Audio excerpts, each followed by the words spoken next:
There's some sort of emotion that you're moving in the positive direction from a negative one, because that's very important. People have to understand that oftentimes the rational brain will rationalize what the irrational brain wants. That's human nature. And you can't even escape it in a logical business environment, even though you think you can, and even though people might tell you they are. Hi, friends. Welcome to the Sales Enablement Podcast. I'm your host, Andy Paul. Now, that was my friend, Sean Sheppard. He's the founder at GrowthX, and this is his third appearance on this show as a guest. And you might be asking, why has he been back 3 times? Because he always has so much interesting to talk about. And in this episode, he doesn't disappoint. In this episode, I talk with Sean about the challenges of starting a company during a pandemic and the challenges for startups to sell to customers during this pandemic, customers that perhaps are a bit more risk averse than they normally would be. And it certainly takes more work, but if you learn how to do it, it will teach you how you should always be selling, pandemic or no.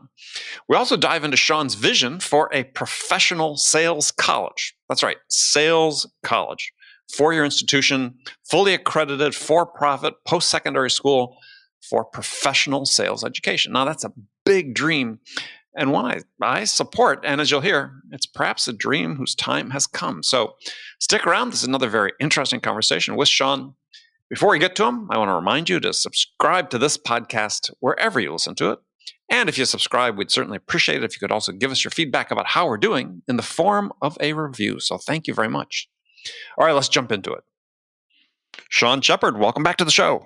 Thanks, Andy. Glad to be here. Great to speak with you again. So last time we spoke, you were in your backyard. Now I think you have a much bigger backyard today. I do. I'm sitting with Lake Coeur d'Alene, Idaho behind us, and just trying to make the most of this age that we're living in right now. Since I'm working remotely, why not work from anywhere?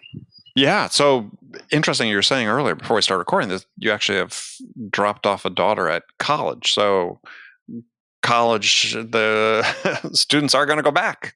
They certainly are. My daughter will be a sophomore at Gonzaga University, which is in Spokane, Washington, only a 45-minute drive from where we sit right now. And they are giving the option of coming to class or not, because she's studying medicine with lab environments and everything else. And her learning style, she prefers to be there. So that's what we're doing.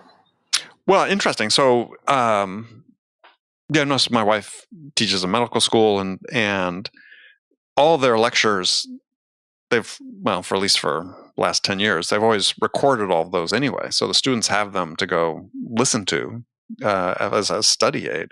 Are they doing that as well now? So I think that'd be kind of cool. I wish I'd had that when I was in school, as I could go back and listen to a recording of the lecture. They're going to do that, and also they're going to live stream for the students that aren't in the classroom, which is something we've been doing at the Academy for quite a while anyway, because that's just been the global demand for the sales program, the marketing program, UX design program for us. So it's all the infrastructure has been in place, as you know, for a decade or longer for the world to make this digital transformation.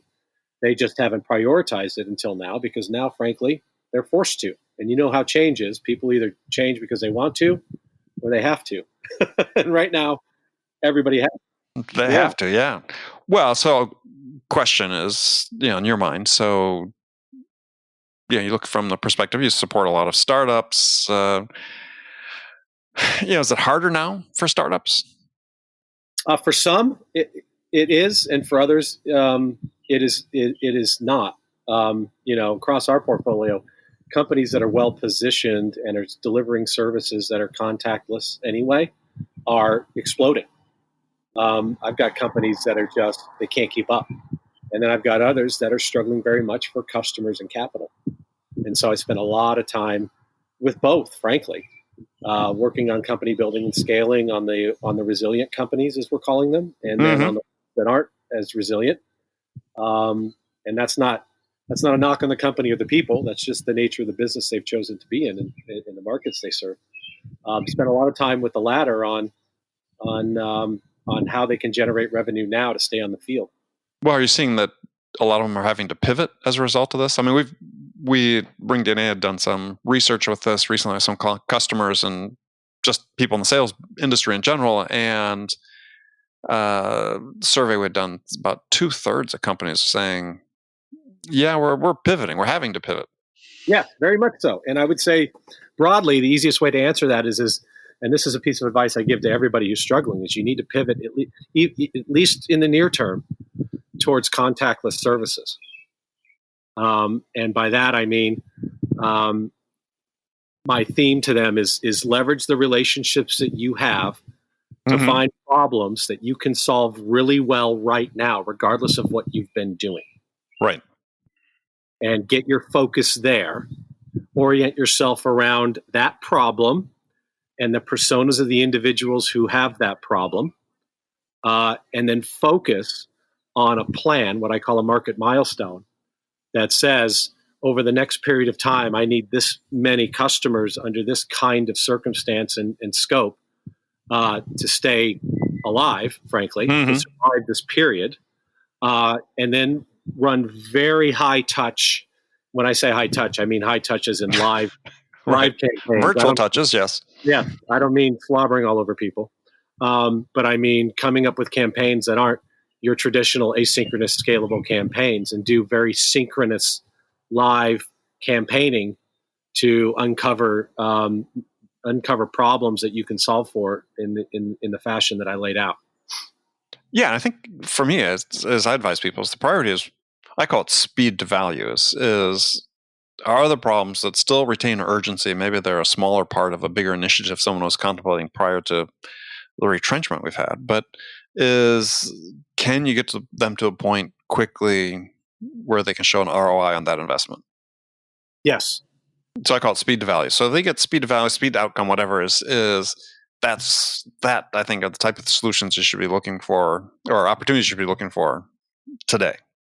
Yes, and as part of that, we talk very much about the concept of instant metrics, or what I call leading metrics versus lagging metrics. When you're showing value in any circumstance, your speed to value concept or formula manifests itself in that way. There's the things that immediately show value, and what are the metrics that measure that? What are the metrics that demonstrate that value instantly? Focus on those. Because if you do that, it's sort of the rest of the long-term stuff starts to take care of itself. You've established trust. Right. Trust being one of them. But I mean, I was just going to say, what are some of those leading metrics you talk about though? Well, I guess it's obviously use case specific, but I kind of talk about how our customers don't want more work. They want less. And if you can immediately, one of the words I like to use is, you can handle something for someone right now and measure how you're handling it. That is a leading metric. Yeah, I like that. I spent some time in Eastern Europe this last year. I had the good fortune of speaking at an event with, oh God, I feel terrible. His name's escaping me right now. The gentleman that created the Jobs to be Done framework. Yeah. And he was a disciple of W. Edwards Deming and at Ford Motor Company, who came up with the Kaizen theories that Japan used to kick our ass for 20, 30 years. Because again, the great Deming story is that Ford wasn't interested, so he went to Japan, and Ford's regretted it ever since, even though they probably would never admit it. But he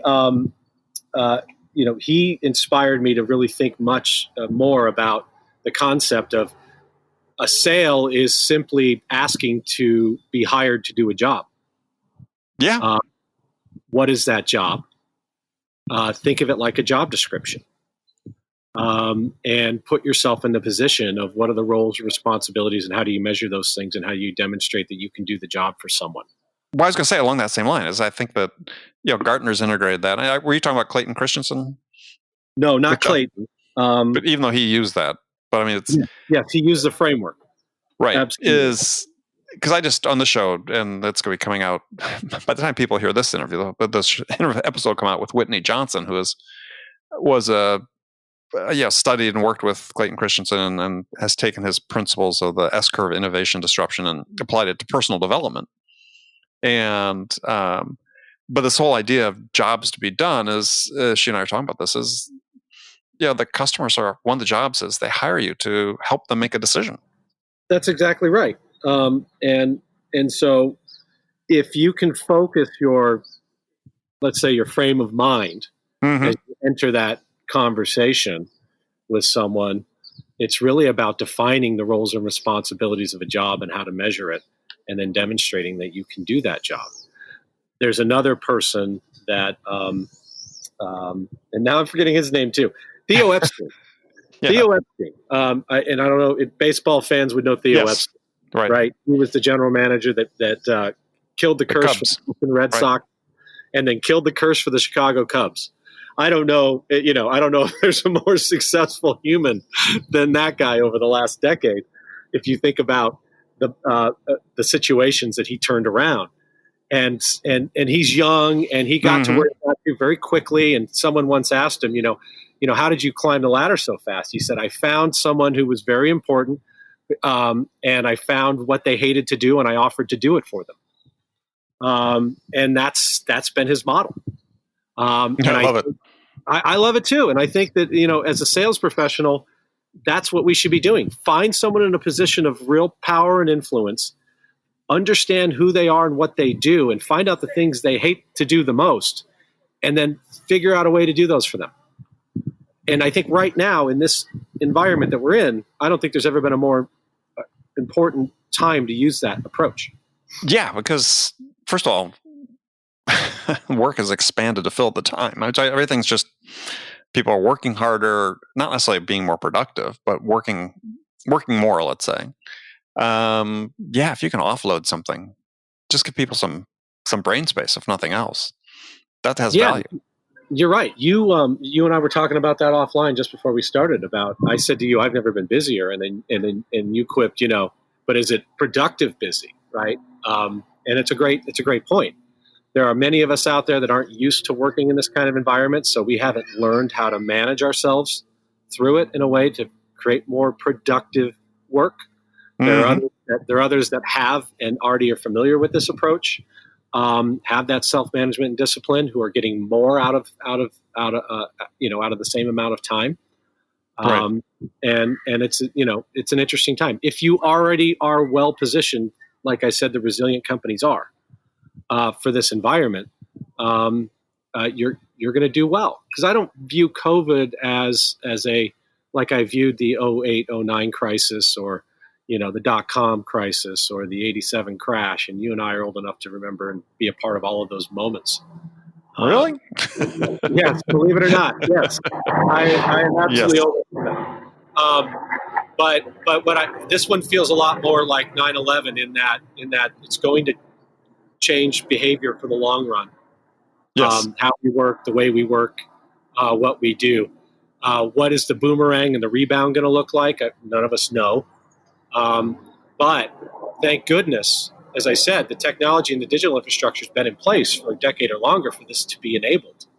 And in our corporate innovation work that we do at GrowthX, all of my leaders they're already coming out of triage, and they're coming into what does life look like in the age of what the World Economic Forum is calling the Great Reset. And now is our time and chance to rethink everything, realign our priorities, and maybe do it not just better, but at least, let's say, morally and ethically right this time. Well, let's talk about that. I mean, that sort of triggers the thought, is because this is something I think about all the time with regard to sales. Is I see a profession. I've been in it. Thankfully, you've told people how long I've been in it. Is that for a long time, seen a ton of change, and despite the change, it still seems like we're just doing it the same old way, right? That we haven't fundamentally changed. And you brought up Edwards Deming before, is I love his quote, which is, and this was sort of came to mind again because I've been reading Dan Heath's book Upstream. And the quote is, "Every system is perfectly designed to get the results it gets," which I just think is brilliant. But it's true.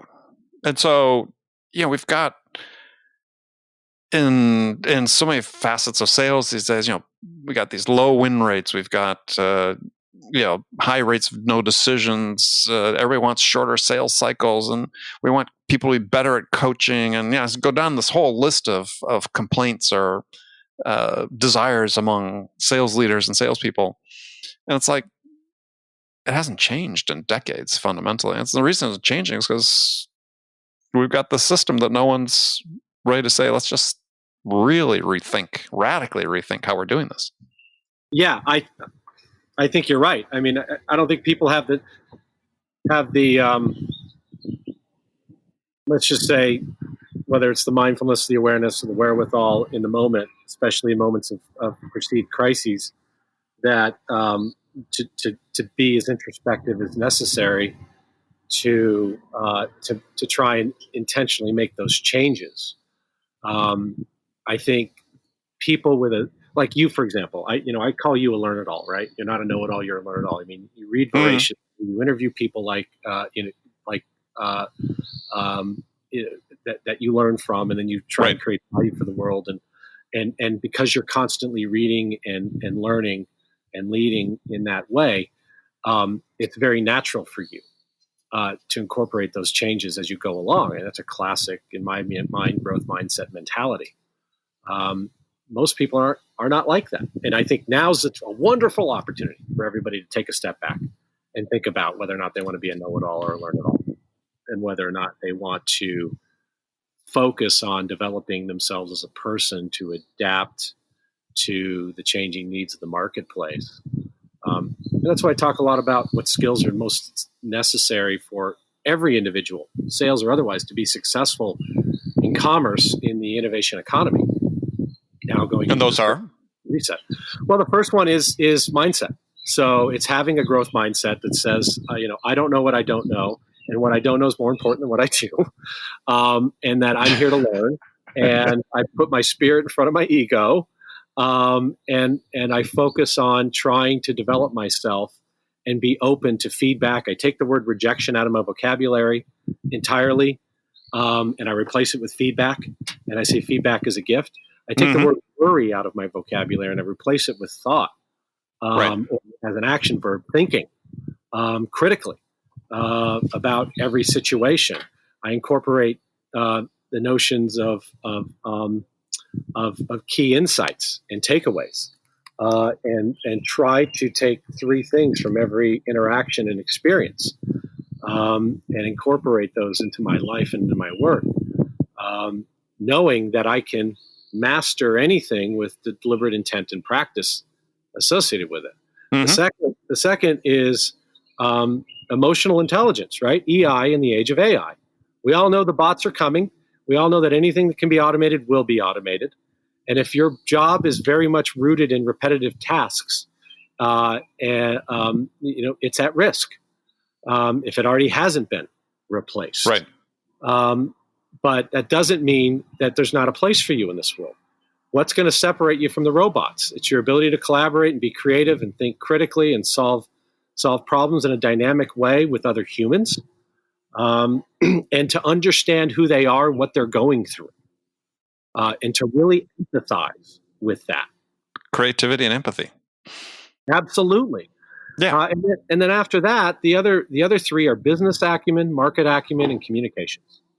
Business acumen to me is the most important in terms of trying to understand how businesses work, how they operate, and how you can contribute to them and show value. Is the most important thing, regardless of what product or service you're offering. Put that in the back of your mind and put in the front of your mind. Who am I helping? How am I helping them? What are they after? Right. And who are they? Who are their customers and their customers' customers, and where do they fit into and play into this ecosystem or this value chain? And what can I do to contribute to that? Because at the end of the day, in a business-to-business selling environment, there's only really 4 or 5 reasons why anyone buys: to make more money, save more money, create or maintain a competitive advantage. There's some sort of emotion that you're moving in the positive direction from a negative one. And because that's very important, people have to understand that oftentimes the rational brain will rationalize what the irrational brain wants. That's human nature.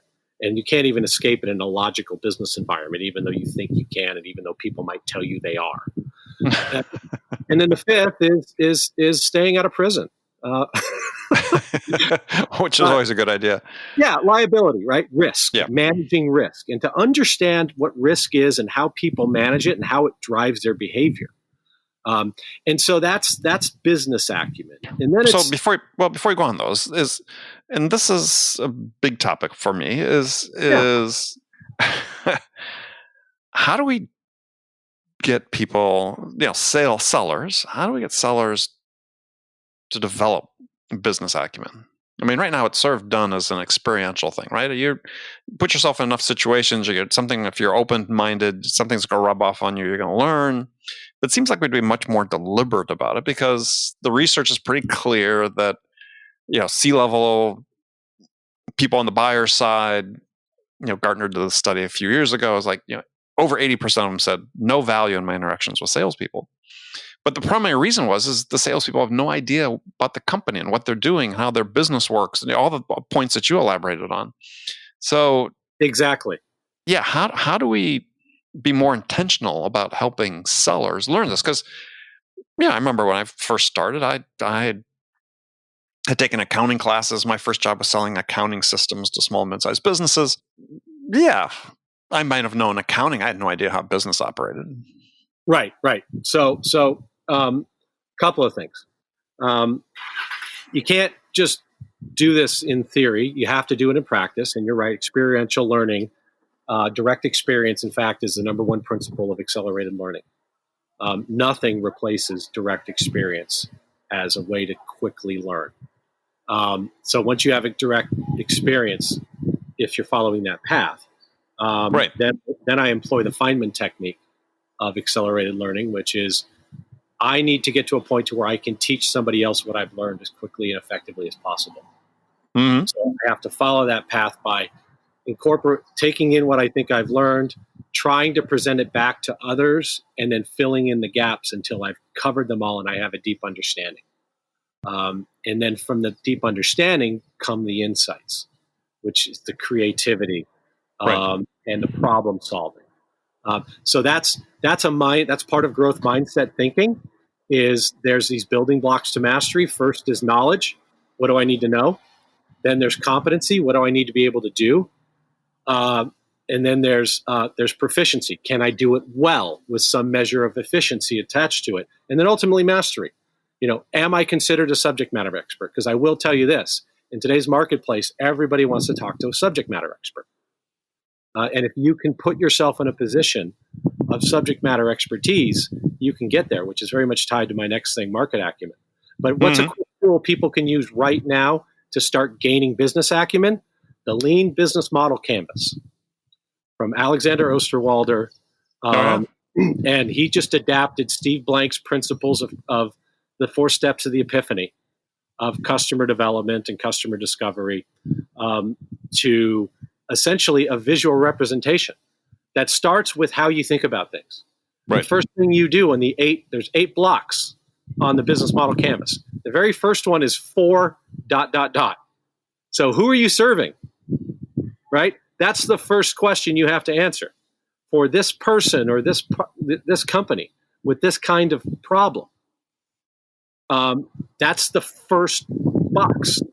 Get focused on box 1. Who's it for? And then from there, how are you going to serve them and measure that? And so it's to work its way through that. And then it talks about things like, what's the unfair advantage? What's your pricing? How are you measuring it? What are your distribution channels and revenue streams?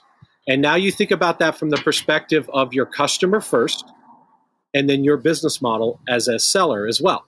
You should canvas your own company, and you should canvas every company you intend to reach out to, because it will give you a very broad, it doesn't have to be deep at this point, but it's going to give you an executive level mindset.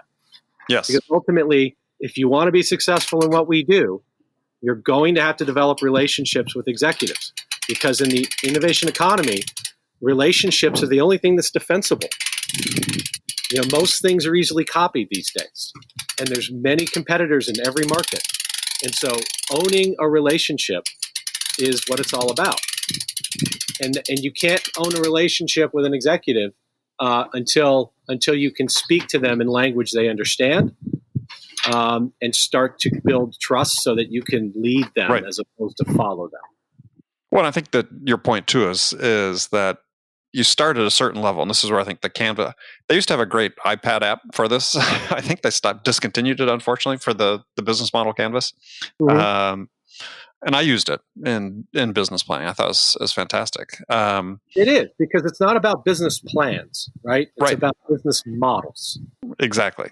And you start at a certain level of knowledge, and then your job is that every time that you're interacting with the buyer is to deepen your discovery, deepen your understanding, and deepen the value you provide to help them make progress toward making a decision. Exactly. And that's the perfect segue into the next skill, which is market acumen. How quickly can you accelerate your understanding of a given market, whether that's an industry, a sector, or a domain? Mm-hmm. Right? If you're selling managed services, how well do you really understand the managed services community, the industry at large, who the thought leaders are, what they're talking about, how to drive that conversation, not just participate in it, and show yourself as a subject matter expert, because that's the goal of market acumen. And that's why I always say that and it's probably going to sound bold and arrogant, but I can run early sales conversations with anybody, with any product in any market better than most who've been doing it for years can, because I understand that. I understand how to use that framework to get there. Mm-hmm. What's the taxonomy and language of an industry? Just because you both speak English doesn't mean you both speak the same language. Right. What words are they using to describe what they're going through, not what you use? Right. How do you position yourself and your company or your offering as a trusted expert in a field? I still believe very much in selling through leadership. Mm-hmm. And I think more today than ever before, because we're such a content-driven society now. Well, I think sales is an act of leadership. I agree. Yeah, you're absolutely right. And those who do it the best are perceived that way. Mm-hmm. And not transactional in their approach, but very relational. And not necessarily walking into that conversation with anything more than a hypothesis of how you might be able to create value, which is only there to compel the other person to give you the two things you need the most. And I tell this to every one of my portfolio companies and every salesperson. Before revenue, you need time and you need truth. Yep. Get the person to give you their time, or the organization to give you their time, and get them to tell you the truth. And if you can do that, and with a growth mindset, you're seeking an objective truth, not a biased one, you can get to where you want to go faster. Yeah. Well, and it's funny, from a mindset as I was having this conversation with someone just before you and I spoke, is your job as a seller is not, to your point about time and truth, is not to take what they say at face value. Exactly. Not at all. Keep asking open-ended questions. Yep. Continue down the path of why as far as it will go, and as far as they're willing to allow it, allow you to be a part of their truth, and let them show that vulnerability, because that's where you're going to find the gold. Yeah. And what's interesting is you bring up just generally conversations. One of the things I'm always lovingly reminded of when I speak with you, Andy, is how we enjoy what I call deep conversation. Yeah, that's true. We should have recorded the first half of it when we were talking before we got on. What's this, our third or fourth time around, and we say that every time. Right, I know. But it's because we enjoy having deep conversations about a wide range of issues. Mm-hmm. I mean, we talked about things that have nothing to do with sales. We talked about the world. We talked about politics and blah blah blah. And we enjoy it, right? And the art of deep conversation, and even the science of it, because I always say art's just science yet to be measured. The deep science of it has been lost in the age of social media. It's changed our brains in a way that we are all about the quick and the quip and the 140 characters or less, and the depersonalization of our communication, because we're sitting behind a screen. And I think right now, in the age of COVID, we've never had a better opportunity to rethink that and kind of get back to what I think are part of the lost, some of the lost tenets of what it just generally is, to be a helpful human, which to me, what selling is. It's just helping. And fundamentally, I was on the phone recently. I did a talk for VMware for one of their big sales groups for a friend of mine I've known for 25 years. And before the conversation started, I said, "So what are you guys going through?" And VMware's killing it because it's a perfect example. VMware's a perfect example of a resilient company. And he said, even though we're killing it, he says, we've just gone back to the fundamentals. And our saying right now and our mantra is, how can we be helpful? It's not calling people to talk to them about how many virtual servers they need. It's calling them and saying, what's going on in your world? How are you dealing with this? Because we're all going through the same shit. Nobody's immune to what's happening right now. Well, it's never been easier to establish common ground and shared experience with someone. Exactly. And because of that, now go deep. Use that time to have deep conversations. I've been enjoying more deep conversations in the last 4 months with people than I've enjoyed in years, in terms of having willing participants on the other side. And I think it's because, once again, we have that time and we have that opportunity and that focus to do those things. And so those deep conversations get you to the truth faster. And your job as you're doing that is to just actively listen and be buoyant and open to many different ways in which you might be able to help someone. And that's why I said at the beginning of this, like, take a service mindset. How can you serve these folks as opposed to just sell them a product?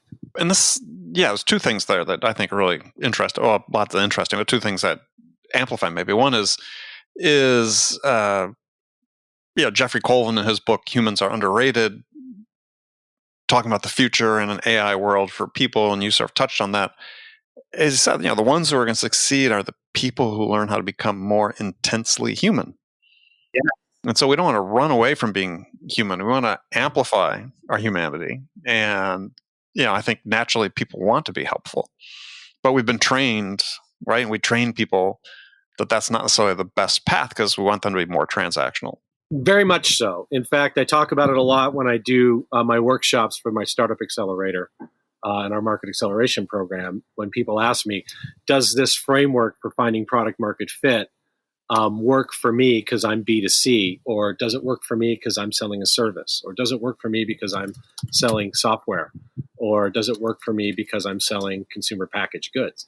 The answer is yes, because it's not B2B or B2C, it's H to H. It's a learning framework. Every new experience is an opportunity to learn something new. And then I like to apply Greg McKeown's essentialism principles to that learning experience. I alluded to it earlier, which is, what are the top 3 key takeaways from any experience? And then what are the actions you want to take based on what you've learned? And then are those hopefully things that you can share with your prospect or customer in a way that get them thinking similarly. And now you've got them, in my opinion, you've got them in a place where you're not just defining a use case, but you're defining thoughts and actions around that use case. And if you can get people to allow you to help them sort of, let's say, lead their behavior and their thoughts and actions, then I think you got them. Or you have an opportunity to build a lasting relationship. Exactly. And this is, I think, is something that's so fundamentally messed up about the way we've been training sellers, if you will, or however we want to say it, is that we're trying to convince them that, or we're trying to tell them that selling is about persuasion when it's really about influence. You just described, we want to work with someone, we have that relationship, we help them understand the options that exist to solve a problem. And by doing that, by being that trusted advisor, they are likely to say, yeah, this option that's you, or one of your 2 options, that's the one we want to pursue. And the whole jobs to be done theory, Gartner laid out 4 jobs that buyers do.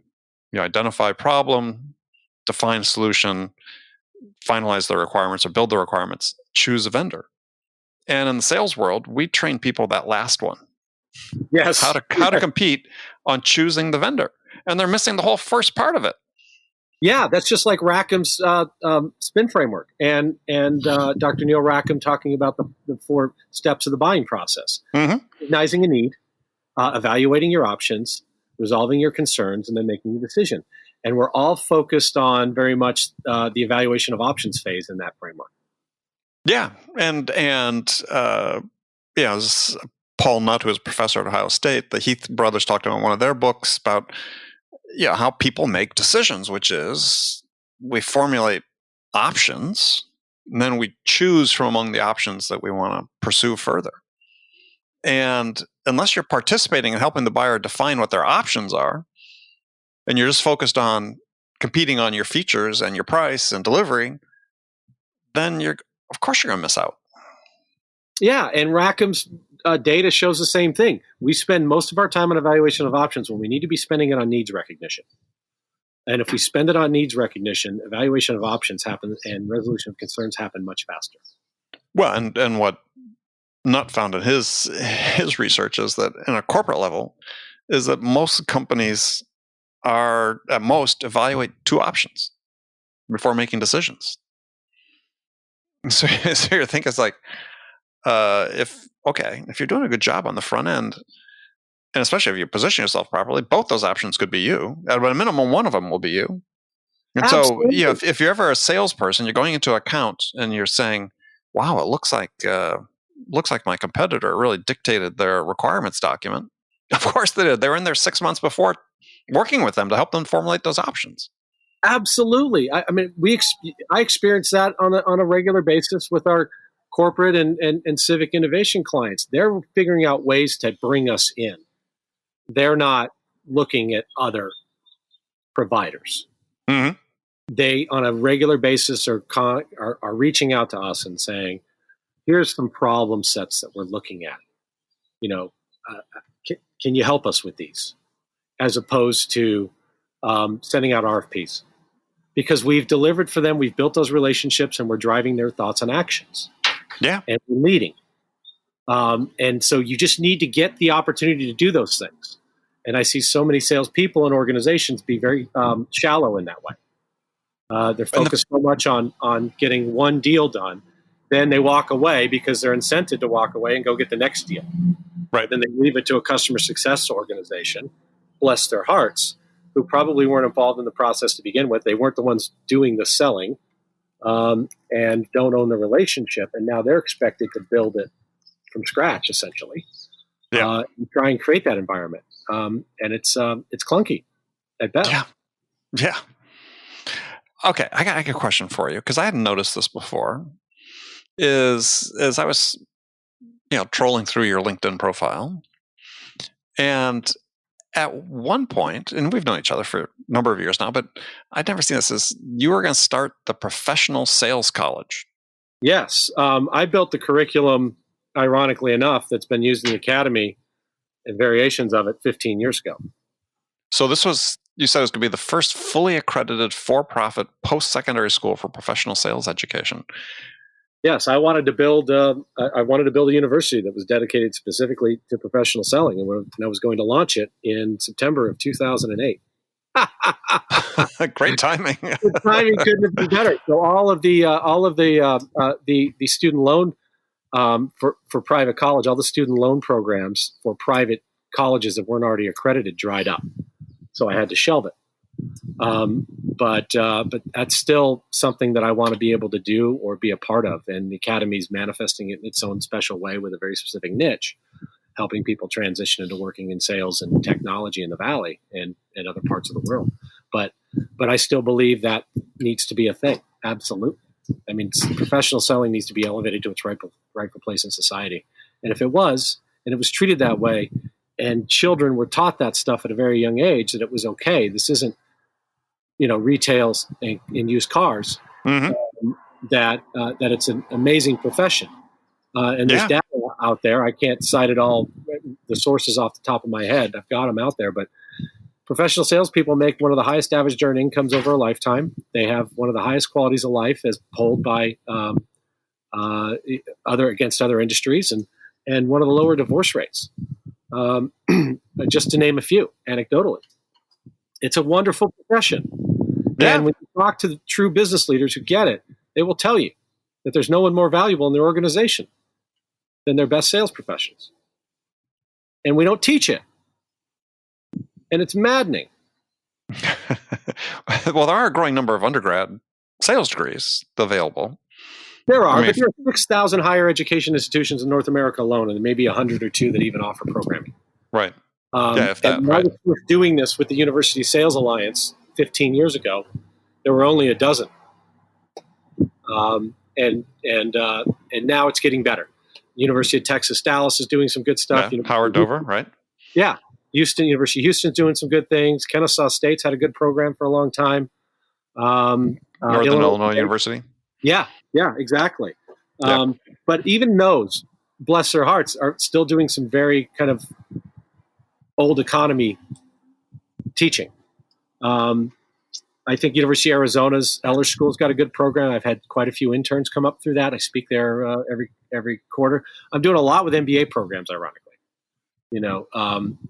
Because teaching market development now, as opposed to just sales or sales right. development or business development, or product or marketing, is where I think you can be most effective in an MBA program where most of them are lacking. Huh. Very cool. All right, Sean.